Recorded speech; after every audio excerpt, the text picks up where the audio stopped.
Hey yo, what's up good people, it's about Tianash aka Mr. B Posy and welcome to Tianash Kenya TV. Kama uja subscribe, comment, like and share the videos and make sure hit that notification bell ili kupata kila kitu enye takuwa ina happen.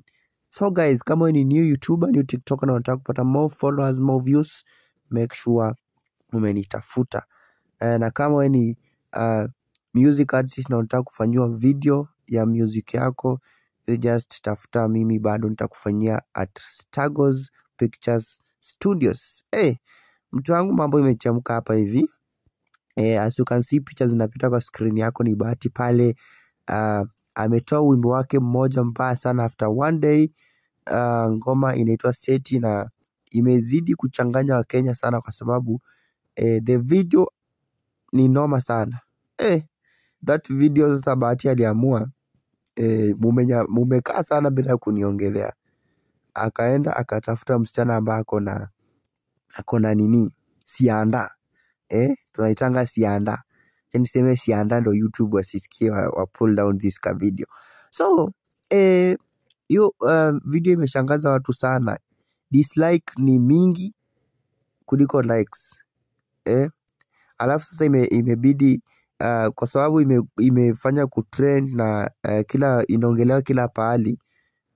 Ule mwenye alikuwa anasimamia music Mtua, Ezekiel Mtua amereact sana kwa hiyo ka video ambayo Bahati alikuwa amepost pale kwa mtandao wake wa YouTube, the new song ambayo alitoa ya kushtua watu wengi. So hapo hivyo tunangoja tuone. Hiyo ngoma nimepita pale YouTube nikapata bado iko YouTube, but Ezekiel Mtua, the former music copyright boss, alikuwa amereact sana kwa sababu that video ilikuwa noma sana.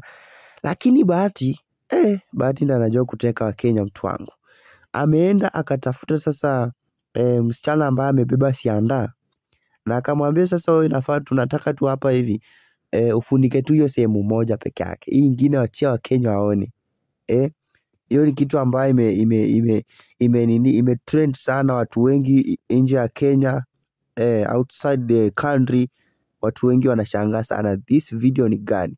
Alafu akaona bado mumeanza kuteta, watu wengi wanateta ni nini, akaenda studio akapiga pale gospel music moja kali sana. Hata ukienda kwa YouTube sasa iko trending kwa chat ya YouTube. Kumbuka YouTube trending inakuanga from 1 to 30 music yenye imetrend sana. As you can see, ile gospel ambayo imetolewa na Bahati jana iko kwa chat, kwa trending, but ile ngoma ambayo inaitwa Seti, ile yenye ametoa juzi, ile ambayo imeongelewa kwa watu wengi sana, iko na almost 1 million views, but haiko kwa chat ya trending even number 30. Cause kwa YouTube kuna kuanga na number 30, number 1 to 30 kwa zile music ziko kwa ziko kwa trending.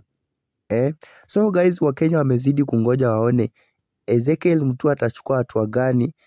Ataamua pull down that video na isichezwe kila pahali, kwa sababu yeye ako bado na uwezo wa kufanya hiyo kitu. Anaweza amua isichezwe wakati yoyote, atoe pale kwa YouTube, kwa mtandao wa Bahati wa YouTube, I pull down. Sasa sisi tumezidi kungoja tuone inakuaje kwaje. So kama huja subscribe, comment, like and share the videos and make sure hit that notification bell ili kupata kila kitu yenye itakuwa ina happen. Moja kwa moja mimi nazidi tu kukuchambulia. Mimi wanasemanga mtuma message ananga ubaya. Mimi nimetuma tu message pale, so msinikasirikia watu wangu, si ndio? Haya, mimi kitu nataka tunisaidie pale ni kuchukua simu yako, upige subscribe na ucomment na ushare the live the video ili kupata kila kitu yenye itakuwa ina happen kwa hii channel ya Tianash Kenya TV. Bye bye. Thank you so much for watching. Till next time.